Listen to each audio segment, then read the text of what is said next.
नमस्ते प्यारे नन्हों बच्चों, कौन से फटाफट सीरीज में आप सब लोगों का हार्दिक स्वागत है। और आज का हमारा टॉपिक है परागकोश। तो चलिए शुरू करते हैं। सबसे पहले बच्चों, ये जो परागकोश होगा इसे आप इंग्लिश में क्या बोलते हैं? एंथर। बेटा ये थैले जैसी संरचना होती है और इसके अंदर क्या बनते हैं भैया? पराग कण। और इसलिए बेटा जो पुंकेसर होता है उसका सबसे महत्वपूर्ण भाग आपका क्या होता है? परागकोश। आपको पता होगा पुंकेसर के मुख्यतः दो भाग होते हैं।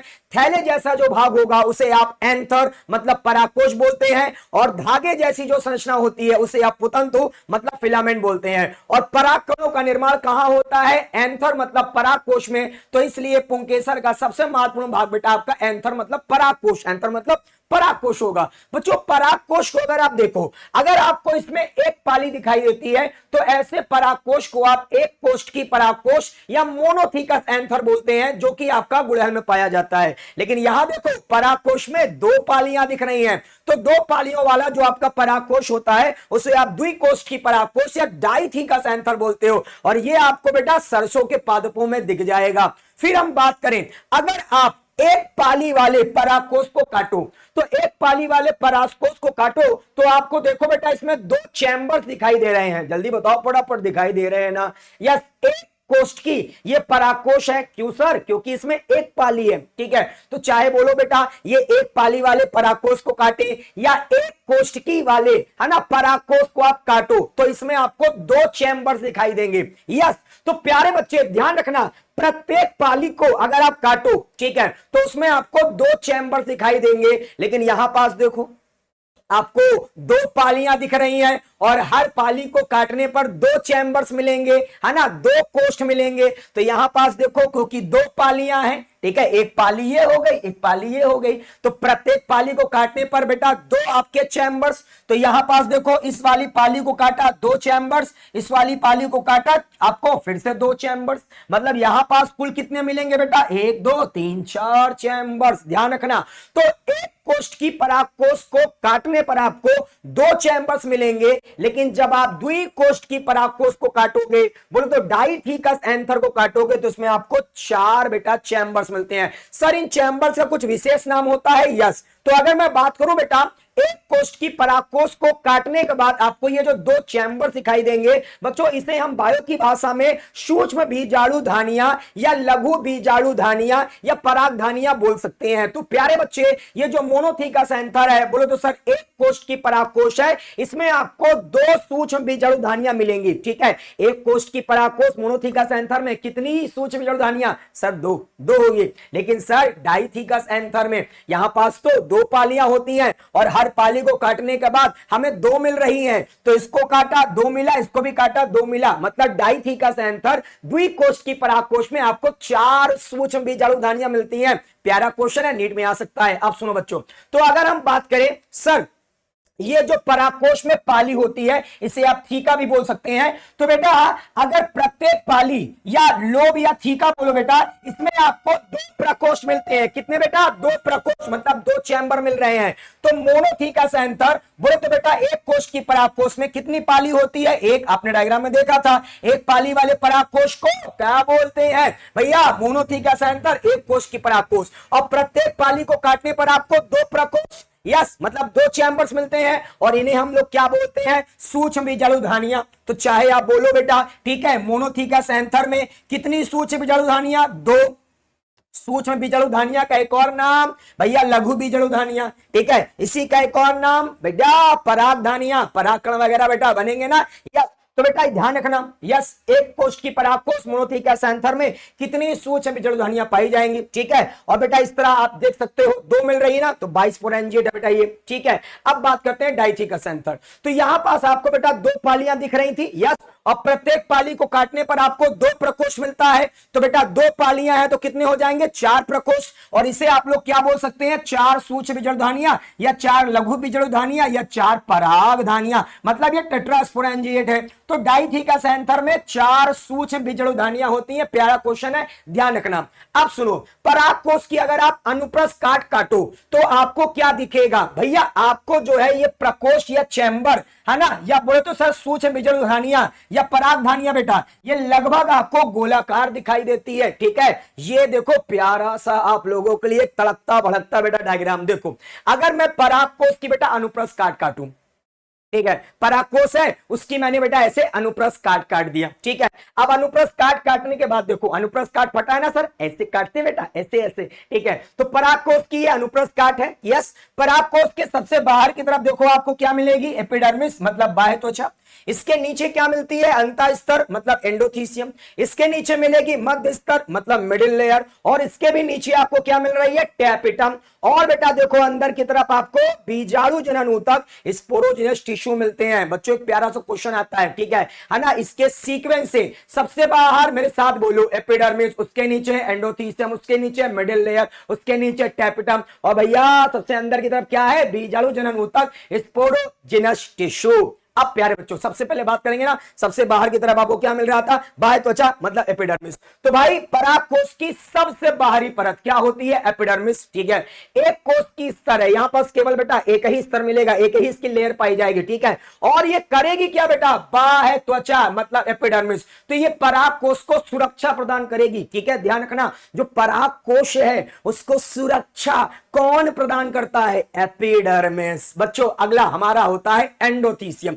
एंडोथीसियम जो होती है ये बाह्य त्वचा के नीचे होगी, या सर एपिडर्मिस के नीचे, और ये भी आपका एक कोश की स्तर है। बोले तो सर ये भी सिंगल लेयर होती है। और बच्चों ये जो एंडोथीसियम होती है, ठीक है, ये आर्द्रता ग्राही होती है। आर्द्रता ग्राही होने के कारण परागकोश के स्फुटन, अगर बात की जाए मुख्य रूप से परागकोश के स्फुटन में कौन सहायता करेगा, बेटा एंडोथीसियम। ठीक है, तो ध्यान रखना, प्यारा प्यारा क्वेश्चन यहां से भी आता है। फिर आती है सर मिडिल लेयर, आपको पता है ना कहां होगी सर, एंडोथीसियम के नीचे। इसकी बेटा 1 से 3 कोश की स्तर होती है, मतलब मान लो ये आपकी बेटा एक लेयर हो या 2 लेयर हो या 3 लेयर हो सकती है, 1 से 3। तो ध्यान रखना, 1 भी हो सकती है, 2 भी हो सकती है, 3 भी हो सकती है। और ये जो मिडिल लेयर होती है ये बनी होती है पैरेनकाइमेटस सेल्स। बोलो सर मृदु ऊतक कोशिकाओं से मिलकर बना होगा। और मृदु ऊतक कोशिकाएं क्या करती हैं, पैरेनकाइमेटस सेल्स क्या करती हैं, भोज्य पदार्थों का संग्रह। तो बेटा इसके अंदर भोज्य पदार्थ आपके संग्रह होंगे मिडिल लेयर में। और बच्चों टैपिटम द्वारा भोज्य पदार्थों को अवशोषित करने के बाद,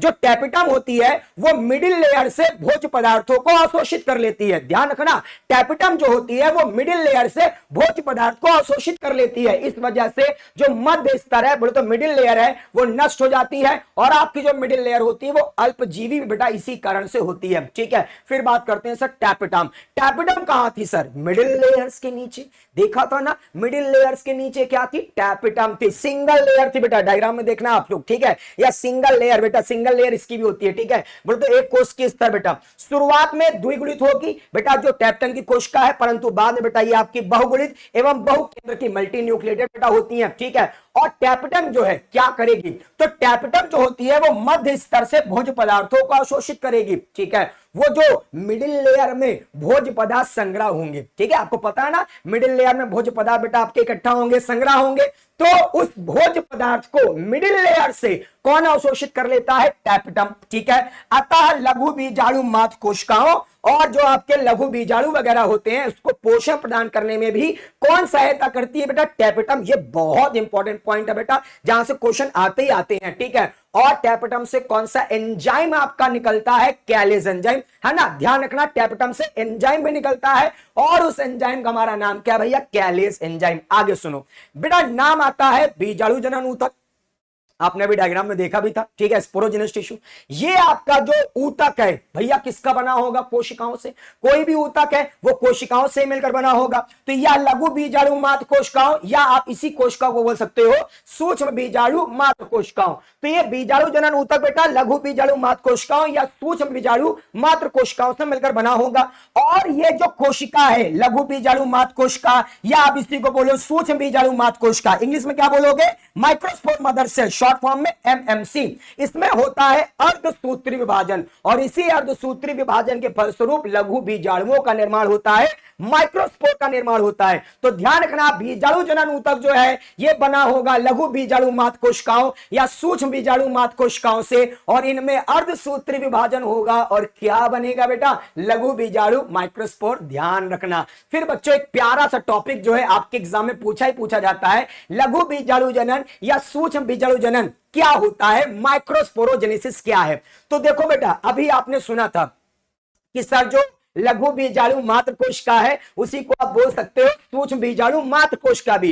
तो ये जो लघु बीजाणु मात्र कोशिका है या सूक्ष्म बीजाणु मात्र कोशिका है, जब इसमें होता है अर्धसूत्री विभाजन तो इसके फलस्वरूप आपका लघु बीजाणुओं या सूक्ष्म बीजाणुओं का निर्माण हो जाता है और इसी प्रक्रिया को हम लोग क्या बोलते हैं, लघु बीजाणु जनन या सूक्ष्म बीजाणु जनन। और एक प्यारा सा बेटा कॉन्सेप्ट देता हूं, ध्यान रखना। ये जो लघु बीजाणु मात्र कोशिका होती है, ध्यान रखना, ये द्विगुणित होती है और ये सूक्ष्म बीजाणु मात्र कोशिका ये भी द्विगुणित होगी, लेकिन जो आपके लघु बीजाणु या जो सूक्ष्म बीजाणु बनेंगे ये अगुणित होते हैं। क्यों? क्योंकि इनका निर्माण होता है अर्धसूत्री विभाजन से। तो प्यारे बच्चों जल्दी फटाफट देखो, लघु बीजाणु मात्र कोशिका या सूक्ष्म बीजाणु मात्र कोशिका जो होगी इसमें होगा अर्धसूत्री विभाजन और बन जाएंगे लघु बीजाणु या सूक्ष्म बीजाणु, है ना। और इस प्रक्रिया को बोलेंगे लघु बीजाणु जनन या सूक्ष्म बीजाणु जनन।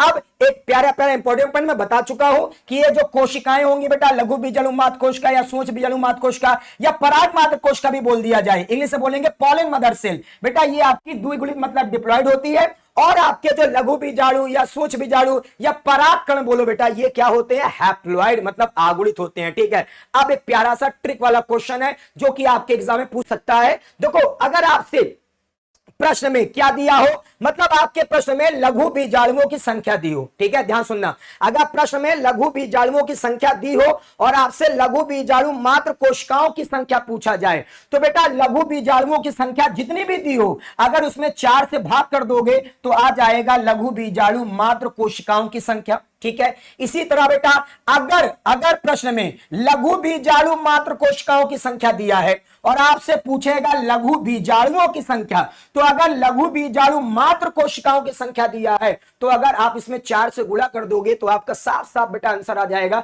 लघु बीजाणुओं की संख्या। ठीक है। ये ऐसा बेटा ट्रिक से आराम से निकाल लेना। इसके अलावा एक लघु बीजाणु मात्र कोशिका है तो अगर एक लघु बीजाणु मात्र कोशिका है उसमें एक बार अर्धसूत्री विभाजन होता है तो 4 लघु बीजाणुओं का निर्माण होगा। यह भी प्यारे बच्चे आप एकदम ध्यान रखना, पूछ सकता है इस तरह ट्रिक से, चीजें ध्यान रखना। अब प्यारे बच्चों ध्यान सुनो, एक लघु बीजाणु मात्र कोशिका में अर्धसूत्री विभाजन होगा एक, तो कितने लघु बीजाणु बनते हैं, 4। शुरुआत में बेटा आपको पता है ना 4 लघु बीजाणु बनेंगे। तो आप ये डायग्राम में देख सकते हैं 4 सूक्ष्म बीजाणु या 4 लघु बीजाणु आपको दिखाई दे रहे हैं। तो शुरुआत में चारों लघु बीजाणु जो होते हैं वो कैलोस की पतली परत से चिपके होते हैं। मतलब शुरुआत में जो चारों लघु बीजाणु बनेंगे वो कैलोस की पतली परत से चिपके होंगे और इस समूह को आप लोग क्या बोलते हैं भाई, ये जो 4 लघु बीजाणु का आपको समूह मिल रहा है, ये जो 4 लघु बीजाणुओं का आपको समूह मिल रहा है जो कि कैलोस की बेटा परत से चिपके हुए हैं, इसको आप लोग क्या बोलते हो, चतुष्क मतलब टेट्राड। ध्यान रखना। और बच्चों बाद में क्या होता है आपको पता है ना, टैपेटम से कैलेज एंजाइम निकलता है, पीछे मैंने पढ़ाया भी था, टैपेटम से कैलेज एंजाइम निकलता है। तो टैपेटम से जो कैलेज एंजाइम निकलता है वो क्या करता है, उसकी वजह से ये कैलोस परत बेटा खुल जाती है। ठीक है। टैपेटम से निकलने वाला कैलेज एंजाइम, मेरे साथ बोलो कैलेज एंजाइम। तो कैलेज एंजाइम क्या करेगा बेटा, उसकी वजह से ये कैलोस की परत घुल जाएगी, है ना। और जब ये कैलोस की परत घुल जाएगी तो क्या होगा, ये चारों लघु बीजाणु स्वतंत्र हो जाएंगे और कहेंगे भैया अब तो हम शुरू हो गए हैं, क्या भैया आगे जाने के लिए शुरुआत करेंगे। मतलब अब ये बेटा जो आपके लघु बीजाणु वगैरह हैं भैया इनको आगे भी तो जाना है, वर्तिकाग्र वगैरह परागकण वगैरह बनके भैया वर्तिकाग्र वगैरह पर जाना है। तो चलिए अब बात करते हैं भैया आज के प्रश्न की। तो भैया सब लोग जल्दी से फटाफट बताना, 1000 लघु बीजाणु मात्र कोशिकाओं से कितने लघु बीजाणुओं का निर्माण होगा। तो फटाफट बेटा कमेंट बॉक्स में आप सब लोग अपने आंसर कर दीजिएगा। आप सब लोग अपना खूब खूब ख्याल रखना, क्लास अच्छे लगे तो लाइक जरूर कर देना। प्यारे बच्चों इसे अपने सभी दोस्तों के साथ शेयर कर देना। जय हिंद, जय Bharat, take care, take care.